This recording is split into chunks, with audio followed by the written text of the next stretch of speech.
Eh bien bonjour tout le monde, voici une nouvelle vidéo. On va se demander à qui est ce crâne? Dans ce concept très original, pas du tout, j'en sais rien en fait, je vais pas regarder si ça a été fait avant. On va se demander à qui peut appartenir ce joli crâne. On a un crâne ici, je vous laisse le temps de réfléchir, d'essayer de voir avec vos connaissances, est-ce que vous pouvez voir, est-ce que c'est comme animal? Est-ce qu'il y a des indices que je surligne avec ma souris qui pourraient vous intéresser? Déjà bah, on a un petit joli crâne là, des petites jolies dents là, un museau étroit, court. On dirait que l'animal s'est pris un mur à la naissance. Mais ça arrive, c'est des choses qui arrivent. On a un toit plutôt plat, on pourrait s'installer ici, tu pourrais... Enfin, vous connaissez pas la taille, mais vous pouvez pas vous mettre vos fesses ici, c'est tout ce que je peux dire. On a des orbites, oui ça c'est l'orbite, elle est gigantesque. On voit le trou ici. Ça c'est des orbites gigantesques. On a la base du crâne ici, là. Non, pas la base du crâne, pardon. L'arrière du crâne, avec la petite crête ici. Je ne sais pas parler. Bah voilà, j'ai meublé pour le suspense. Finalement, qu'est-ce que c'est? Roulement de tambour. C'est un chat. It's a cat. Et oui, le joli chat là, qu'on peut caresser, oui. Oui, oui, faut que je revienne à la vidéo, mais c'est addictif un chat. Donc on a un joli chat. Et oui, ceci est un crâne de chat. On va voir pourquoi, parce que c'est bien beau de le montrer, mais la vidéo serait très très courte et pour pas beaucoup de raisons finalement. Regardez, je vous montre un crâne, c'est ça. Osef. Non, on va voir pourquoi. On va pas demander dire pourquoi c'est un animal par exemple. Et on va commencer un peu plus près quand même du chat. On va déjà se demander bah, pourquoi c'est un mammifère, hein. Et oui, parce que si on peut après identifier n'importe quel mammifère, on peut les exclure et donc plus facilement arriver à une interprétation pour un autre crâne par exemple. Donc les mammifères déjà, bah, qu'est-ce que c'est? Ce sont les animaux qui ont des poils et des glandes mammaires. Donc par exemple comme nous, comme les chiens, comme les chats, comme les éléphants, comme les hippopotames. On peut aller loin comme ça, on va arrêter. Et donc, tous ces animaux, ils ont en commun bah, les poils, ils ont des glandes mammaires, donc le petit va téter. Donc ça implique des soins parentaux. Donc les parents, ils doivent s'occuper de leur gosse, contrairement à des tortues qui, une fois que c'est fait, bah au revoir, hein, je ponds les œufs sur ma plage, je me barre, bonne chance pour la survie après avec les crabes.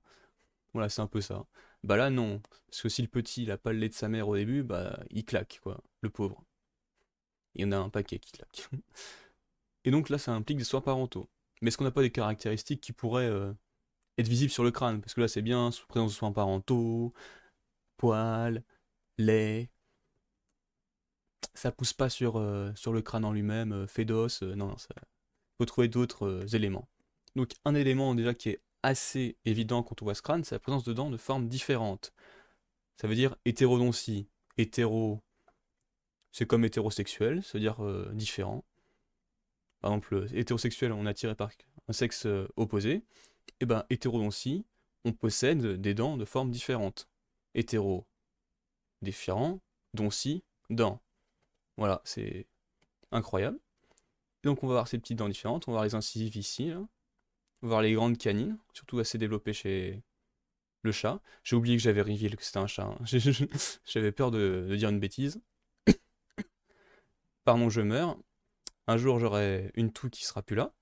Ensuite on a ce qu'on appelle les prémolaires et des molaires. On viendra plus tard, parce que c'est des caractéristiques éminemment importantes, surtout pour les mammifères et pour les distinguer, vu qu'ils ont des dents de formes différentes. Ça paraît assez logique. Un autre critère qui est un peu moins connu, c'est là, c'est cet os là. Bah justement, c'est un seul os. Par exemple, si on peut voir chez les reptiles, on va avoir 3, 4, un peu plus, des fois, d'os pour la mâchoire inférieure. Et là, nous, on a un seul os qui s'appelle le dentaire, hein. Fun fact, hein. Fun fact. Vous vous en souviendrez pas, mais ça s'appelle le dentaire. Et donc, bah, cette caractéristique est présente uniquement chez les mammifères aujourd'hui. On a aussi une autre caractéristique qui est ici, c'est la présence qu'on appelle d'une fosse temporale. Donc on voyait une fosse là un peu, si vous la voyez. Si vous voyez un peu l'effet 3D, ici ça c'est à l'avant et ça c'est un peu à l'arrière. Donc on a une fosse où on va avoir une attache de muscles. C'est comme si vous touchez votre tempe, après touchez bien votre tempe. Si vous serrez les dents en même temps, vous allez voir qu'il y a des muscles qui bougent à cet endroit, qui vont se contracter, et bah ça aide à mâcher. Donc c'est une adaptation pour bien mâcher. C'est pas vraiment ça, mais faut vulgariser dans la vie. Donc avec cette force-là, les mammifères, ils ont un trou. On peut voir qu'il y a d'autres d'animaux qui vont soit pas avoir de trou du tout, comme les tortues, ou avoir deux trous, par exemple, comme les crocodiles. Et donc ça permet de différencier les différents crânes. Bon, c'est bien, on sait que c'est un mammifère, mais bon, c'est large, mammifère. Hein. Est-ce qu'on peut pas aller un peu plus précisément? Eh bah oui, quelle transition. C'est un carnivore. Donc carnivore, je vous arrête tout de suite, c'est pas juste qu'il mange de la viande, même si beaucoup, après quasiment tous les carnivores mangent de la viande. C'est une classe, on va dire, phylogénétique. Donc c'est une sorte de cousinade, quoi. Ils sont tous issus d'un ancêtre commun. Et donc on appelle ça les carnivores. On dit carnivora quand on veut se la péter. Mais moi je dis carnivore parce que je n'ai aucun honneur. Ça n'a aucun rapport.